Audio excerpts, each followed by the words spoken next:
Сәлеметсіздер ме, құрметті көрермендер? Бүгін сіздермен бірге 10 минутта дайын болатын осындай керемет үлпілдеген нан жасайтын боламыз. Менімен бірге видеоның соңына шейін болыңыздар. Енді бастайық. Бізге осындай 1 стакан сүт, 1 стакан ыстық су алып жатырмын, себебі сүтім мұздай менің. Есіме деп сүттен бастайық. Енді сіздердің нанды қанша жасайсыңдар, соған байланысты көбірек жасасаңыздар, көбірек құясыздар. Өте сақырлап кетпесін. Көрейік. Әдемі екен. Енді осыған шай қасықпен жарты қасық дрожь саламыз. Ашытқы.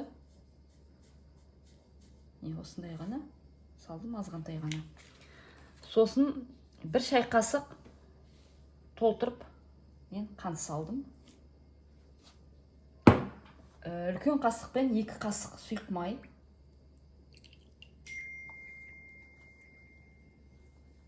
Тұзымызды соңынан саламыз. Енді бізде ұн бар. Енді осы қанша ұн сорады, сонша ұн қосамыз. Өлшемеймін мен оны. Енді мен елеген жоқпын. Негіз 2 рет 3 рет елейтінмін, артық болмайды ғой деп. Елеп алайын енді. 1 шай қасық тұз салдық. Енді жақсылап тұрып қамыр жасаймыз. Бисмилля. Қамыр жасағанда біздің қамырымыз күнделікті қамыр жасағандай қою болмайды. Қатты қамыр жасаймыз ғой, нан ашытқанда. Ондай қамыр болмайды. Бұл қамыр кішкене бізде сұйықтау болады. Көрдіңіздер ме? Осындай.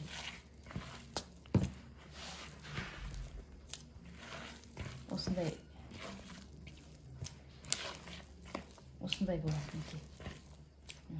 Осылай. Жан-жағына жұғады, енді ештеңе етпей. Осындай сұйықтықта болады. Енді қоюлыға дегенім ғой. Енді 1 сағатқа көтертіп аламыз да, енді көрсете бермей қойын барлығын. Бір көтерілгеннен кейін екінші рет тағы басамыз. Үшіншісінде өзі пісіретін боламыз, арға енді көресіздер. Оны жылы жерге мінекей көтерілгенше қойып қоямыз. 45 минуттай уақыт өтті. Жылы жерге қойдық. Тағы да бір басып жібереміз. Қараңыздар, уже ашып тұр. Бұның енді басқа қамырларға қарағанда ерекшелігі осы сұйықтығында болып тұр ғой. Енді тағы да бір кішкене 30-35 минутқа қоя тұрамыз. Қамырымыз екінші рет басылып, мінекей уже алып жатыр. Қараңыздар, қандай болып тұр. Керемет. Мінекей. Точный болып, әдемі керемет болып тұр. Енді осыны нан тақтайымызға түсіріп аламыз. Енді ол кішкене жабыспақ болғандықтан ұнды кішкене көбірек қыласыздар. Чтоб енді жабысып қалмасын.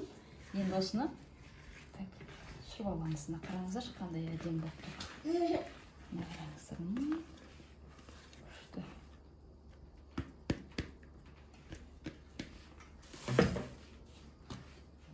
Енді үштіп кәдімдей бір-біріне жақындатып, үлкен дөңгелек қып жасап алайық та, сосын оны біз қазір бірнеше бөлікке бөлетін боламыз.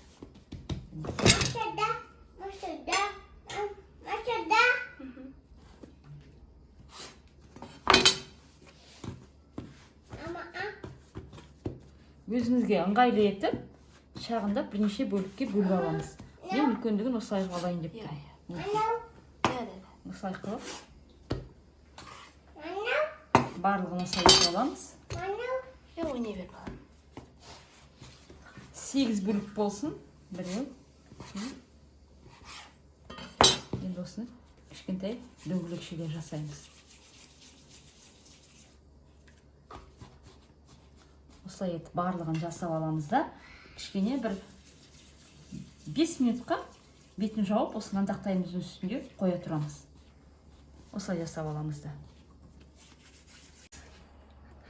Ал мінекей нанымыз бір 5 минуттай тұрды. О, тасып кетті. Мен пластмассым тағы да жоқ, енді қолмен алам. Осылай алып. Осылай қойып шығайын әуелі қазір үшеуін.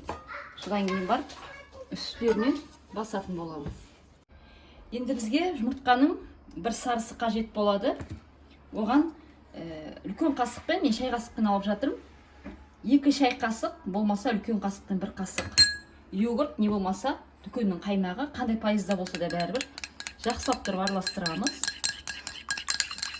Мінекей осындай сұйық болады түрі. Көрдіңіздер ме? Енді осыны бірінші мыналардың бетін қолымызбен басып кішкене жайып аламыз. Міне осылай.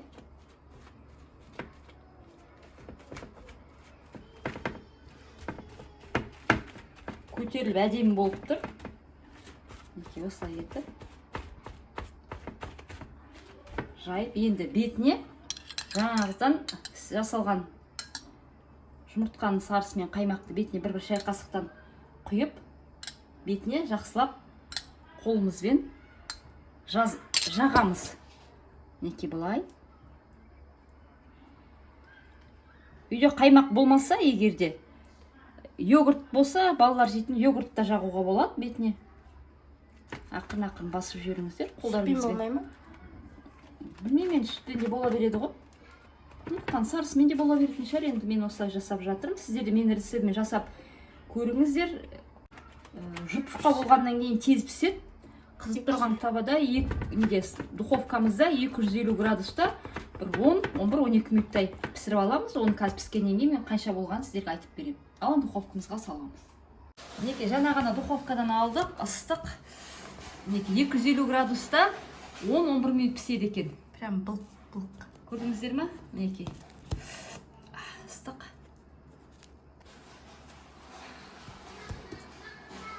Мінекей. 4 осындай күлше нан шықты. 8. Мен сіздермен маманың сүйікті көрермендері, бүгін сіздермен осындай күлшенің дәмін көретін боламыз. Жұмсақтығы өте жұмсақ енді. Асты да күшті осындай. Оны сепкен мама. Міне. Прям енді үлпілдеп тұр. Мен жаңа кесіп бастай бердім тұр. Мен көзін көрсетіп жүрейін да. Мен ақырындап ортасын кесе берейін ендеше. Я мама? Кесе ғой. Бұл бізде Қостанайда, солтүстік Қазақстан, қараңыздар. Қостанай облысында дейінші. Дюнер дейма, солай айтады, донерді бар ғой. Дәл осындай нан сияқтың ішіне, дәл осындай күлшенің ішіне салып береді соны. Донер багети деген сияқтылар ғой, жалпы айтқан кезде. Иә? Солай айтпай ма? И мынаны кәдімгі нан секілді қылдырып тамақпен де жібересіздер. Міне, кестік. Қараңыздар. Міне қараңыздар. Қараңыздар, воздушный мына тығыз емес. Жұп-жұмсақ. Үлпілдек. Еще қараңыздар, мына жерде воздух прям такой. Орын бар да бізде салатын. Котлетті салсаң, мынаның ішіне бар ғой, үлкен котлет істеп кәдімгі бургерді жасасаңыздар болады. Үй жағдайында ғой, мынау зиян ештеңесі жоқ, 10 минут піседі екен өзі еще. Менде біз түскі асқа осындай котлет жасағанбыз. тауықтың котлетімен күріш жасағанбыз, содан қалған міне. Иә, оның да видеосы бар YouTube каналында маманың. Қаймақты жағамыз да, майонезбен кетчуп араластырсаңыздар болады. Мен қаймақпен тұз салуға да болады. Огонёкта мына мен бүйтіп араластырам ба деп едім, что-то мамалар кішкене қолдамады. Берейін, огонёк берейін. Бізде кетчуптың орнында кішкене дәм келтіреді ғой, мына қаймақ бізде тәттілеу болады да. Бізде қыстың осындай огонёгі бар, мен банкімен бәрін қоя берейін. Біз өзіміз кетчуп, майонезді онша қатты отбасымызбен негізі жемейміз. Жетеді ғой осы. Табиғи зат қой біздің. Табиғи зат. Мен өзім жейтін болғандықтан міне сәл өзім кішкене ауырыңқырап та тұрмын. Осы керемет нағыз ашы. Иә, күшті осы. Котлет салып жүрейік. Котлет саламыз. Сосын мен қолым таза. Фастфуд в домашних условиях, достар. Осындай мінекей ішіне шпинат қосылған, осыны салат қалған.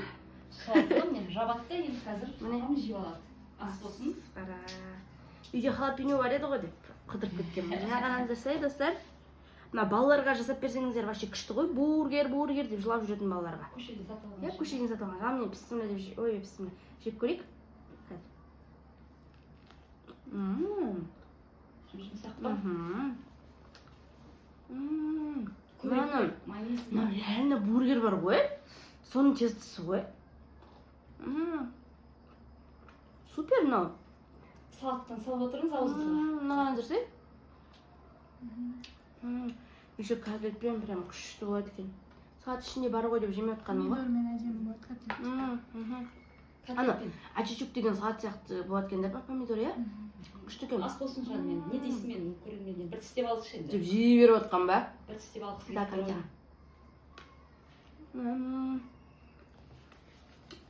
Маманың бүкіл тамағы күшті ғой. Бірақ мынау вообще ерекше болыпты. өтірік өзім маман болып мақтап жатқан жоқпын, реально маманың тамақтары күшті, мынау вообще супер болыпты. Действительно жасап көруге кеңес беремін, өкінбейсіздер, мынандай дүкеннен де сатып алмайсыздар сіздер. Ана бургерный да жасап жатқан нандар, олар дайын фастфуд тамақтар ғой. Лучше осылай үйде балаларыңызға пайдалы етіп өздеріңіз жасап беріңіздер. Міндетті түрде жасап көріңіздер. Бізге ас болсын. Лайк басып, подписка жасап, маманы қолдап беріңіздер. Сау болыңыздар.